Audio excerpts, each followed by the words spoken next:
praises are due to Allah. We seek His help and we seek His forgiveness in all that we do. And we seek His guidance in what we are about to do today. We seek refuge in Allah from the evil of our souls and from the badness of our deeds. For whomever Allah guides, none can leave it astray. And for whoever He allows to go astray, none can guide again. I bear witness that there is none worthy of worship other than Allah, and that the Prophet Muhammad ﷺ is the final messenger of Allah. We are called to be in the series that we have been looking at so far. We have been looking at Dawah Ilallah, and how to call people to submit to the one true God.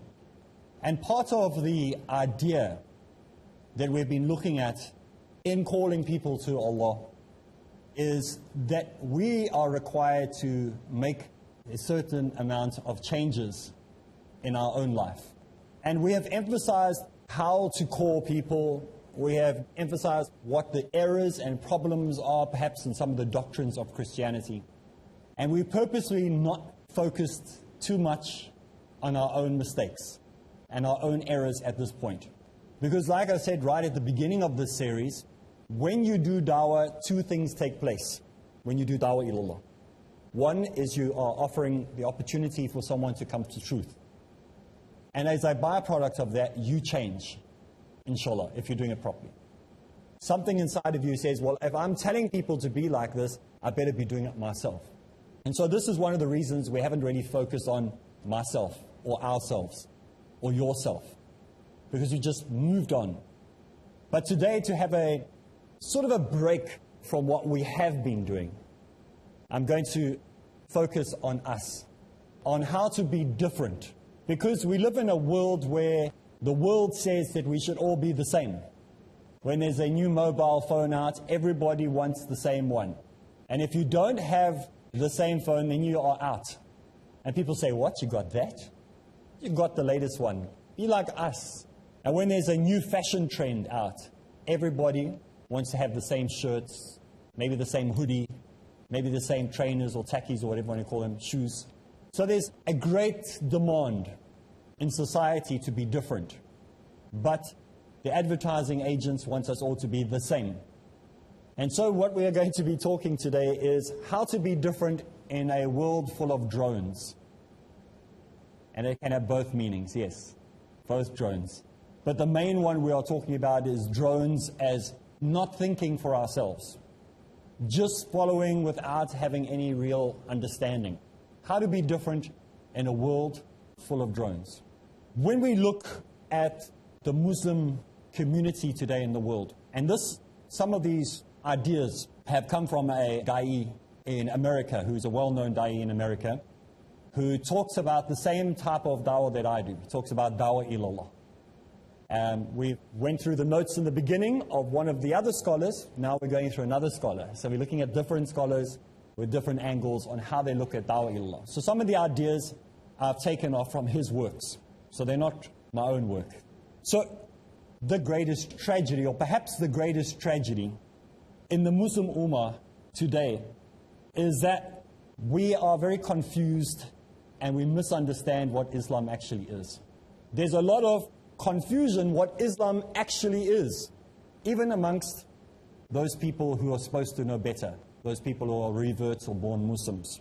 And we find that Muslims in a lot of parts in the world have lost their mission and have lost the concept for which Islam stands for, that they're supposed to be calling and submitting to God or to submitting to Allah. When I reverted to Islam 11 years ago, it just looked like one unified body. And yet, in a space of 11 years, I have seen how many different splinter groups have come up, how many divisions have taken place. So there are untold versions of Islam that are widespread every part of the world, even in Muslim-dominated countries. Even in countries where Islam is the strongest, we find many different versions of Islam. And we find that it's not only in countries where Islam is a minority. Sometimes we find these problems even in countries where it is the majority. And so what we find is that many countries in the world, we don't find the message of Allah Ta'ala being called properly or spread properly. And it becomes very, very murky and very confusing. I sometimes feel scared and terrified for the revert who's coming into Islam at this point in Islam's history, because they're going to be pulled by every group. Some of them may look good, some of them are obviously bad, but it becomes very, very confusing on this murky water to figure your way around. It's like you can't see the bottom. And it's nice when you're swimming in the water to be able to touch the bottom. You feel more secure. And in the same way, we find that Muslims in many parts of the world can't see the bottom of the water. And they become detached from Islam because they are so confused with all the different isms that have now developed all the prefixes that we don't even know what original Islam looks like anymore. After hundreds of years of Muslims being subjugated by colonial powers, whether they be the Dutch or the British or the Portuguese or the Spanish or whoever it was that subjugated the Muslims around the world, many Muslims have still remained subjugated. They haven't freed themselves yet.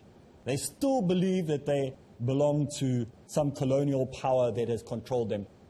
And you might think of a famous Muslim country, and you might ask yourself, well, why do they keep Saturday and Sunday as days of rest? Because they imitated the Christians. They imitated the West. If they didn't, they wouldn't be keeping Saturday and Sunday. They'd be keeping the days that we're supposed to be keeping. And Western civilizations and culture and progressive ideas have blinded many Muslims to the fact that they can actually establish Islam effectively somewhere. But we've been so distracted, so entertained. Remember yesterday, or the last time we were together, we spoke about how Christianity went wrong because they spent so much time entertaining their people. And yet sometimes we are in the same situation. We spend so much time being distracted by the bright lights and the glitz and glamour of the West that we've forgotten to establish Tawheed, to establish Dawah Ilallah in any specific part of the world. And so we find that our mission of life hasn't become established. And so we are not obedient servants to Allah as we claim that we are. And that we are not living in the attitude of Dawah Ilallah or Da'i Ilallah.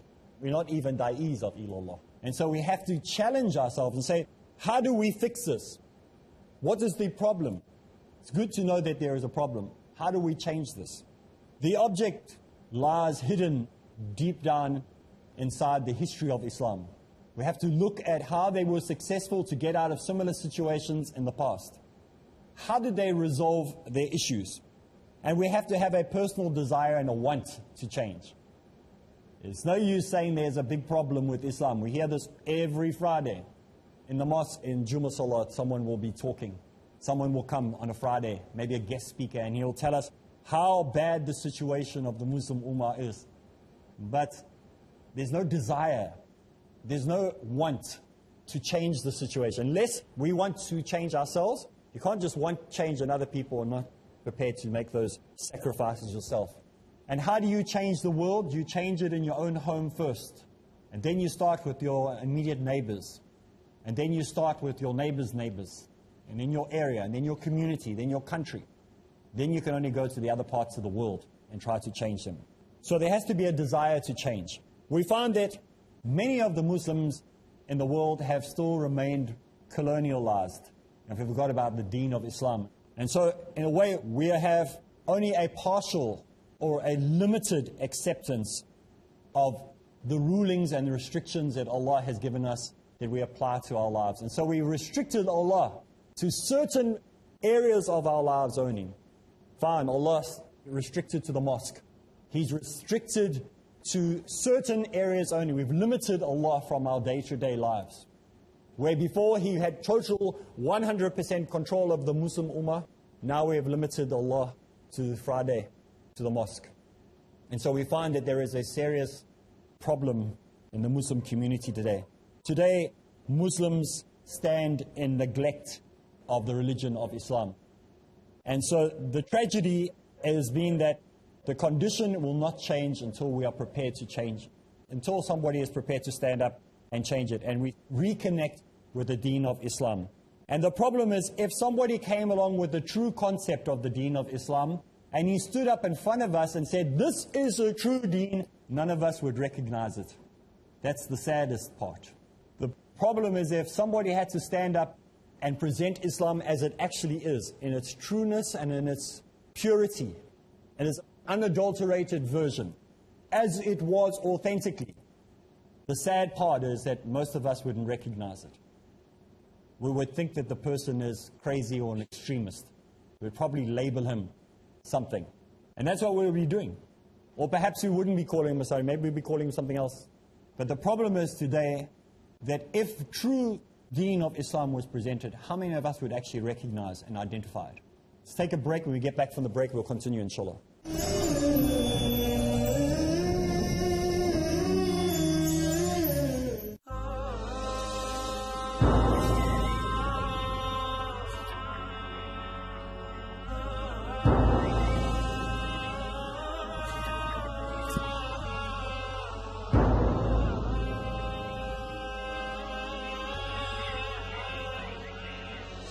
Allah has revealed the Quran upon the heart of the Prophet Muhammad, peace be upon him.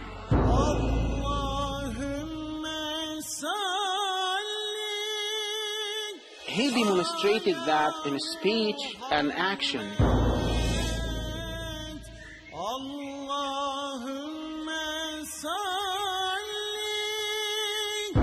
And the Muslim nation spent long years and great efforts for the preservation of his hadith.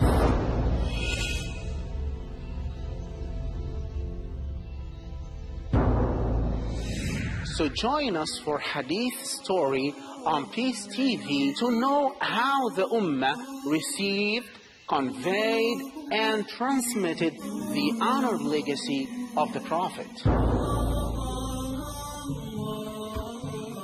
Learn and appreciate the enormous efforts the scholars of Islam put into preserving the divine sayings and actions of the Prophet, peace be upon him, in the Story of Hadith. Every Saturday at 4 p.m. and repeat telecast at 1:30 a.m. UK on Peace TV.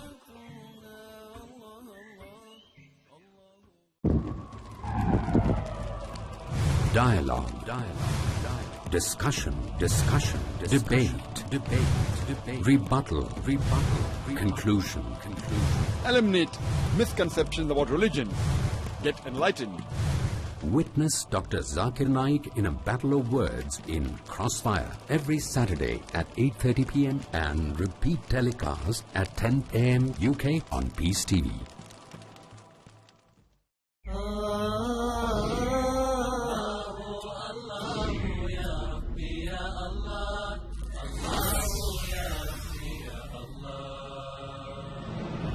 Iman is the secret of Allah in His creation, that which He places into the hearts of those that He loves.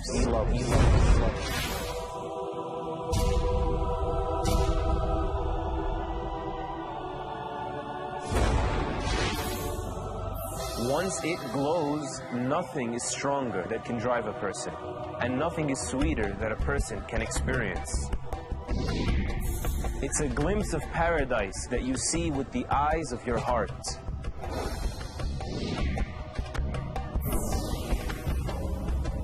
Unlock your Iman with my new series, Imanology, The Fundamentals of Faith.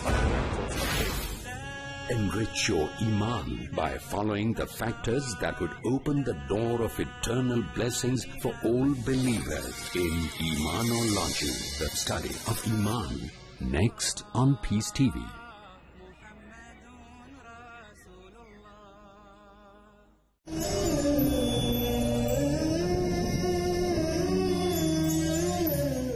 Assalamu alaikum rahmatullahi wa barakatuh, and welcome back. We are continuing with today's program where we are talking about how to change ourselves. We've been speaking in the series on how to go out and do dawah, but unless we are prepared to change ourselves, we're not going to be effective in our dawah. It's not going to be believable. And there are huge changes that we need to make. And we said before the break, if somebody came up and presented the proper Islam to us, we probably, most of us, wouldn't recognize it. In fact, we would oppose them openly. And this is not going to ever happen, but I'm going to say it anyway. If a prophet was sent to this generation, and he was to tell people to return to the deen that the Prophet Muhammad ﷺ had given us, we would openly oppose him, just like the Jews did with their prophets, just like the Christians did with their prophet. Because we won't recognize truth. We will oppose him because he wants to make changes. Look how the world already opposes the simple idea of something that's beneficial to them called the Sharia. Openly oppose it. You have people writing all the time how we apologize that we have such a thing called the Sharia. Muslims. So we see that if the truth of Islam and somebody stood up and wanted to reveal the truth, the Quran and the Sunnah, we would openly oppose him. We would label him and we would bury our heads in the sand and say, I will not listen to this. It just makes too much sense. That's what we would actually be saying to ourselves. Because when somebody comes with the truth, we don't want to hear it. We don't want to listen to it. And so when we look at the situation of the Muslim Ummah today and how it has been affected by Western civilization, supposedly Western civilization, we found that if anyone came with the truth, we would oppose them, or wouldn't allow them into our mosque, or wouldn't allow them into our community, would ban them from the airwaves, whatever it is, to prevent them from telling the people what is true. If you stand on the Quran and the Sunnah, today you are not popular. And so these are the challenges that you are going to face as a da'i. These are the oppositions that you're going to face. If you stand for the traditions and the truth that are found in original Islam, you'll be labeled an extremist. You will be forbidden from going and talking in communities. You'll be banned from mosques.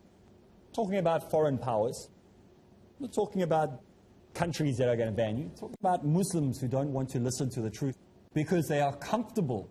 Just like the Christians got comfortable and like their ears being tickled, somebody scratching their back so they can fall asleep. Anything but challenge. Anything that questions you to change, not acceptable. We want to have our egos boosted. We want to be told how everything is going to be okay. Ain't going to be okay. I want to write a book still. And one of these days, inshallah, if Allah gives me the strength to write it, I want to write a book called I'm Not Okay and You're Not Okay. Because too many people are saying, I'm okay, you're okay. And we're not. We're not okay. And if we keep thinking everything's fine, it'll all get better, it won't. When good people do nothing, that's how bad people succeed.